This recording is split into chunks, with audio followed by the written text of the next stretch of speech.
Hello दोस्तों, स्वागत है आप सभी का एक बहुत ही स्पेशल वीडियो में। We are in mountains. आप देख सकते हैं कि बारिश हो रही है, बहुत ही ठंडा मौसम है, बर्फबारी भी हो रही थी। लेकिन कुछ भी हो, आंधी हो, तूफान हो, बारिश हो, काम नहीं रुकना चाहिए। काम तो अल्टीमेटली बंदे को करना ही पड़ता है। और आप लोगों ने वैसे भी जितना प्यार इस बार जो आईपीएल टीमों का प्रीव्यू हुआ है उस पर दिया है, तो कंटिन्यूटी मेंटेन करना बनता है। आज हम जीटी का प्रीव्यू आप लोग के लिए लेकर के आ गए हैं। और जीटी की टीम 2022 में पहला सीजन खेली, चैंपियन बन गई। उसके बाद आप देखिए ग्राफ नीचे जाता रहा, रनर अप बनी, ग्रुप स्टेज पे भी क्वालिफाई नहीं कर पाई तीसरे सीजन, और लास्ट ईयर टॉप 4 में क्वालिफाई किया तो ग्राफ दोबारा से ऊपर जाना शुरू हुआ है। ये सिमिलर राजस्थान रॉयल जैसी स्टोरी है कि पहले सीजन चैंपियन बन गए और उसके बाद दोबारा से चैंपियन बनने का इंतजार कर रहे हैं कि अपना टाइम आएगा, लेकिन कब आएगा?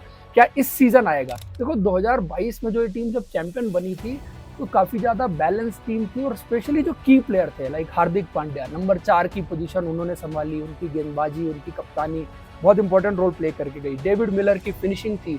आई थिंक आईपीएल में डेविड मिलर का बेस्ट सीजन अगर किसी टीम के साथ गया तो वो जीटी के साथ था, और वही वाला था जब वो चैंपियन टीम बनी। Mohammed Shami highest wicket taker बने, तो उनका पीक था एक तरह से। यश दयाल भी थे, अभिनव मनोहर भी थे, इन्होंने भी कॉन्ट्रीब्यूट किया।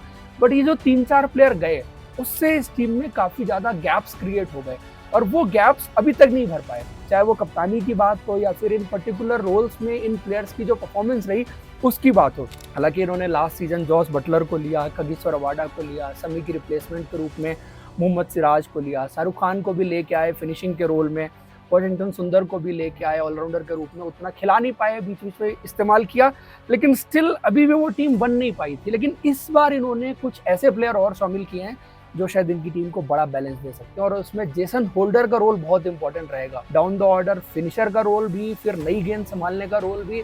और ऑलराउंडर हमेशा आपके लिए जब दो काम करता है और वर्ल्ड क्लास ऑलराउंडर है तो फिर उसका फर्क पड़ता है। ग्लेन फिलिप्स को अभी तक उतना इस्तेमाल नहीं कर पाए थे, तो अब ग्लेन फिलिप्स को आप यूज होते हुए देखेंगे। माइट भी नंबर 4-5 जो भी पोजीशन रहेगी, इस बार ग्लेन फिलिप्स मुझे लगता है कि इस टीम में खेलेंगे। टॉम बेंटन बहुत ज्यादा एक्सपीरियंस टी20 बैट्समैन है, क्योंकि दुनिया भर की टी20 लीग्स में खेलते हैं। परफॉर्मेंस भी उनकी ओवरऑल देखो तो बहुत शानदार रही है। लेकिन देखना यही है कि अब इस टीम में जगह कैसे बनेगी। चैलेंज ये है कि ना यहाँ पर फॉरेन प्लेयर्स कई सारे हैं, अच्छे हैं, लेकिन उन सबको कैसे इस्तेमाल करेंगे। फिर इंडियन टैलेंट में भी कुछ अच्छे बाई इस बार गुजरात टाइटंस की टीम ने किए हैं, जिसमें कुमार कुशाग्र जैसा डोमेस्टिक का सीजन गया, जैसी उनकी फॉर्म गई, अगर इस प्लेयर को मौका मिला तो इस बार कुछ ना कुछ अलग जरूर करके दिखाएगा। फिर अशोक शर्मा मिडिल ओवर्स में जिस तरह से गेंदबाजी करते हैं, एक्स्ट्रा पेस उनके पास है, विकेट्स निकाल सकते हैं, जैसा उन्होंने इस बार सैयद मुश्ताक अली ट्रॉफी में करके दिखाया, तो वो भी एक डिफरेंस डालने वाले प्लेयर हो सकते हैं। लुइस वुड का लेफ्ट आर्म फास्ट बॉलिंग का एंगल भी इनके पास है, और ये टीम फास्ट बॉलिंग में तो हमेशा रिसोर्सेज बना के रखती है। सबसे ज्यादा रिसोर्सेज इनके पास फास्ट बॉलिंग में इस सीजन भी हैं। लेकिन ओवरऑल इनकी 11 कैसी बनेगी, क्योंकि जैसी 11 बनेगी, जितनी स्ट्रॉन्ग प्लेइंग 12 होगी, उतना ही बेहतर टीम खेल सकती है। तो शुभमन गिल और साई सुदर्शन यही दोनों ओपन करेंगे, और इन दोनों के ओपन करने से होता क्या है कि इस टीम को टॉप ऑर्डर में कंसिस्टेंसी तो बहुत मिलती है, बट एक चीज ये लैक करते हैं, वो ये है कि डिस्ट्रक्टिव ओपनर इनके पास नहीं है। जैसे बाकी कुछ टीमें आप देखो जिनके ओपनर्स कंसिस्टेंट बेसिस पर 70, 80, 90 बनाने की काबिलियत रखते हैं, वो यहाँ पर आपको मिसिंग दिखेगा। बाकी आप देखिए सब कुछ इस टीम में आपको एकदम परफेक्ट नजर आएगा। और फिर 3 नंबर जॉस बटलर, पिछले सीजन भी ये डिस्कशन हुआ था कि जॉस बटलर कहाँ खेलने चाहिए, उनको 3 खेलना चाहिए या उनको ओपन करना चाहिए। आई थिंक ये दोनों जो ओपनर है एक दूसरे को कॉम्प्लीमेंट बहुत अच्छा करते हैं। आप देखिए बहुत कंसिस्टेंट बेसिस पर 60-70 रन के आसपास पहुंच ही जाते हैं। ऐसा भी खराब इन्होंने एज ओपनर नहीं किया कि इन्होंने 40 ही बनाए, 50 ही बनाए।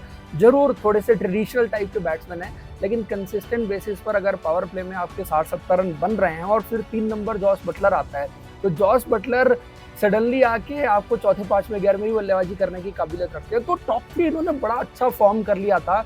दिक्कत इनको लास्ट सीजन तभी हुई जब जॉस बटलर चले गए, तब इनके पास वो ऑप्शन नहीं था कि जो जॉस बटलर की भरपाई कर पाए। हालांकि जॉस बटलर इस बार बहुत अच्छी फॉर्म से नहीं आ रहे हैं। देन नंबर 4 पर जो है इस बार इनको कुमार कुशाग्र को खिलाना चाहिए। मैंने पहले भी कहा कि जैसी फॉर्म उनकी रही है, जो टच था उनका ना सैयद मुश्ताक अली ट्रॉफी में, जिस तरह से बॉल टाइम हो रही थी, जिस तरह उन्होंने चौके छक्के लगाए, इससे बेटर इंडियन प्लेयर इनको नहीं मिल सकता, क्योंकि इनको इंडियन ही खिलाना पड़ेगा नंबर 4 पर। ये फॉरेनर्स के साथ नहीं जा सकते। इनके पास टॉम बेंटन भी हैं, बट ये टॉम बेंटन को नहीं खिला पाएंगे नंबर 4 की पोजीशन पर, क्योंकि अगर ये टॉम बेंटन को खिला लेंगे तो बाकी foreigners, allrounders, spinners, fast bowler इनके लिए मैनेज करना मुश्किल हो जाएगा। टॉम बेंटन तभी खेलेंगे जब जॉस बटलर नहीं खेलेंगे। जॉस बटलर और टॉम बेंटन साथ में खेल जाएं, ये थोड़ा मुश्किल लगता है, क्योंकि ग्लेन फिलिप्स को भी आप खिलाएंगे, क्योंकि ग्लेन फिलिप्स बल्लेबाजी, गेंदबाजी, फील्डिंग, जो तीनों चीजें लेके आते हैं, उनके जैसा पैकेज आप मिस आउट नहीं करना चाहेंगे, क्योंकि इस वक्त वो अपने करियर के पीक पे हैं बल्लेबाजी में भी। वैसे अगर आप इन टोटल देखो, बेंटन और ग्लेन फिलिप्स में आपको कंपैरिजन करना पड़ जाए ना बल्लेबाजी में, तो बेंटन शायद ज़्यादा बेटर बैट्समैन रहेंगे दुनिया भर की जो T20 क्रिकेट खेलते हैं उसके लिहाज से आप देखो।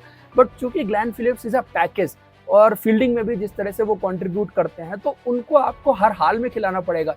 इवन कॉम्बिनेशन तो इनके पास ऐसा भी है कि अभी भी शायद ग्लेन फिलिप्स मिस आउट कर जाएं। अगर इनको एक फॉरेन फास्ट बॉलर खिलाना पड़ गया तो इनको ग्लेन फिलिप्स जैसा प्लेयर भी छोड़ना पड़ेगा। बट आई थिंक देखो, नंबर 4 पर ये कुमार कुशाग्र को खिलाएं, वो बेस्ट रहेगा। नंबर 5 पर ये ग्लेन फिलिप्स को खिलाएं। फॉरेन फास्ट बॉलर छोड़ सकते हैं क्योंकि इनके पास इंडियन फास्ट बॉलिंग में बहुत अच्छे अच्छे ऑप्शंस हैं।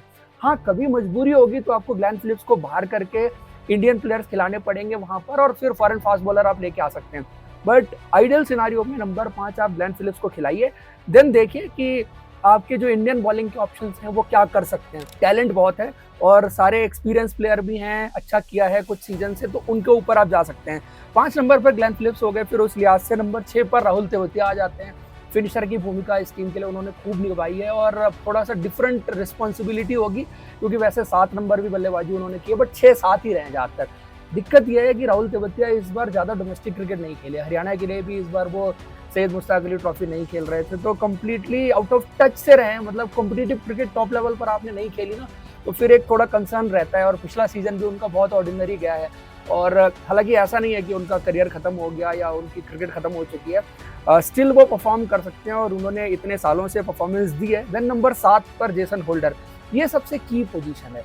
जेसन होल्डर भी एज ए ऑलराउंडर इस वक्त अगर आप देखो ना, इट लुक लाइक कि वो अपने करियर के पीक पे हैं। Batting, bowling, fielding, strategy, with his experience, हर मामले में तोलो ना आप, अगर इस वक्त दुनिया की क्रिकेट में top allrounders, fast bowling allrounder गिनने जाएंगे in T20 cricket, in white ball cricket और इवन इन टेस्ट क्रिकेट, तो Jason Holder is up there. तो मुझे लगता है कि उनका रोल बहुत इंपॉर्टेंट रहेगा। फिनिशिंग में भी नई गेंद संभालनी होगी, डेथ ओवर्स में गेंदबाजी करनी होगी, हर तरह से। और जो एक्सपीरियंस वो टेबल पर लेके आते हैं, कैप्टन को अपने सजेशंस, इनपुट वगैरह देने के पॉइंट ऑफ व्यू से भी, तो वो नंबर 7 की पोजीशन हो जाते हैं। नंबर 8 पर राशिद खान वो रहेंगे, और नंबर 8 पर ही आपको राशिद खान को खिलाना पड़ेगा, क्योंकि ये टीम ना बॉलिंग ज़्यादा लंबी रखती है। कुछ टीम है ना बैटिंग ज़्यादा डेप्थ रखने को प्रेफर करती है, लेकिन ये टीम ऐसी है कि बॉलिंग में ज़्यादा जो है वो डेप्थ रखना प्रेफर करती है। साई सुदर्शन तो ओपनर है, साई किशोर एक लेफ्ट आर्म स्पिनर, वो खेलेंगे और स्पिन का कॉम्बिनेशन इनका अच्छा है, पहले भी अच्छा किया था, इस बार भी होपफुली दोनों मिलके अच्छा कर सकते हैं। फिर 10 नंबर पर मोहम्मद सिराज हो जाते हैं, 11 नंबर पर प्रसिद्ध कृष्णा हो जाते हैं। तो इनकी ये 11 पूरी हो जाती है, और इस 11 में आप अगर देखो तो आपके पास 5 प्रॉपर बॉलिंग के ऑप्शन आ गए। नंबर 8 पर राशिद खान तक की आपकी बैटिंग आ गई, तो एक आइडियल 11 वैसे ही बन जाती है।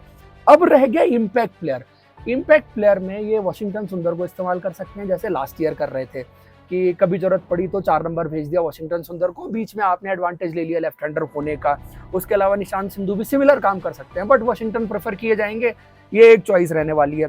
देन शाहरुख खान को कभी फिनिशर के रोल में जरूरत पड़ गई तो उनको इम्पैक्ट प्लेयर के रूप में इस्तेमाल कर सकते हैं। एक और बहुत इंपॉर्टेंट प्लेयर है इनकी टीम में, अरशद खान, कि आपने पहले अपनी बैटिंग देखी 17-18 ओवर तक और लगा कि यार अब राशिद खान पे बल्लेबाजी आ गई है, तो हम कैसे अपना इम्पैक्ट प्लेयर इस्तेमाल करें, तो आपने अरशद खान को भेज दिया। उन्होंने भी एज अ बैट्समैन काफ़ी अच्छे कैमियोज खेले हैं जीटी के लिए भी, और स्पेशली एमपी T20 लीग में उन्होंने जिस तरह से परफॉर्मेंस की, तो बैटिंग पोटेंशियल उनका है, प्लस गेंदबाजी जिस तरह से करते हैं, विकेट्स निकालते हैं, is a good left arm fast bowler, तो उनका यूटिलाइजेशन भी जो है वो रहेगा। अब एक चीज़ और है कि अगर इनको मान लीजिए कि कभी ग्लेन फिलिप्स को नहीं खिलाना और कगिसो रबाडा को खिलाना पड़ता है, तो उस केस में नंबर 5 या मिडिल ऑर्डर में जो प्लेयर खेल सकते हैं उसमें यही प्लेयर हैं, निशांत सिंधु, वाशिंगटन सुंदर या फिर शाहरुख खान। ये इनको देखना पड़ेगा क्योंकि कगिसो रबाडा है इनके पास और लुक गुड है जो फॉरेन फास्ट बॉलर, इनको लेफ्ट आर्मर चाहिए, वो चाहिए, तो एक कॉम्बिनेशन ये भी रहेगा। कभी ना कभी किसी न किसी स्टेज पर इन प्लेयर्स का इस्तेमाल भी किया जा सकता है। अब आप इस टीम में अगर देखो तो इस टीम की स्ट्रेंथ आपको क्या नजर आएगी कि टॉप ऑफ द ऑर्डर जो बैट्समैन है बहुत ही कंसिस्टेंट और स्ट्रॉन्ग, सामने किसी भी तरह की गेंदबाजी हो तो उसको संभाल सकते हैं। लाइक कोई आपको थोड़ा डिफिकल्ट विकेट मिल गया, कहीं पर सीम एंड स्विंग हो रही है, तो दोनों जो ओपनर हैं काफ़ी टेस्ट क्रिकेट पे भी खेलते हैं, तो वो एक उनको आइडिया है ना कि आपको जैसे बाकी टीमों में देखो कि सीधा सीधा बॉल आएगा तब तो वो प्लेयर हैं, अगर कहीं पर थोड़ा बॉल फंस गया तो फिर उनकी बल्लेबाजी भी थोड़ी हिल जाती है। इसलिए मेरे को ना इस टीम में टॉप 3 बड़ा सॉलिड भी लगता है, एट द सेम टाइम काफ़ी बैलेंस है। मतलब अगर आप देखो थोड़ा फायर पावर जरूर लैग करते हैं टॉप ऑर्डर में दोनों batsman, but still it's okay because Jos Buttler उसको कॉम्प्लीमेंट करने के लिए हो जाते हैं। फिर फास्ट बॉलिंग में इनकी जितनी वैरायटी और जितनी क्वांटिटी है, 10-10 फास्ट बॉलर के साथ ये टीम आई है। 10 फास्ट बॉलर में आप देखो, कगिसो रबाडा है, मोहम्मद सिराज है, प्रसिद्ध कृष्णा है, अशोक शर्मा की एक्सप्रेस पेस है, गुरनूर बरार की वो एक्स्ट्रा हाइट बाउंस जो आप देखेंगे, ईशांत शर्मा का एक्सपीरियंस है, पृथ्वीराज यारा लेफ्ट आर्म फास्ट बॉलर हैं, वो भी आप देखेंगे, अरशद खान ऑलराउंडर कह लो, लेफ्ट आर्म फास्ट बॉलिंग, अच्छा स्विंग भी कराते हैं और अभी तो डेथ में भी अच्छी गेंदबाजी करते हैं, yorker, slower one, slick Wood भी हैं, फिर जेसन होल्डर भी हैं। तो 10 फास्ट बॉलर आपको किसी और टीम में नहीं मिलेंगे। तो फास्ट बॉलिंग इस टीम की बहुत जबरदस्त है। उसके अलावा स्पिन बॉलिंग में भी ऑप्शंस इनके पास बहुत अच्छे हैं।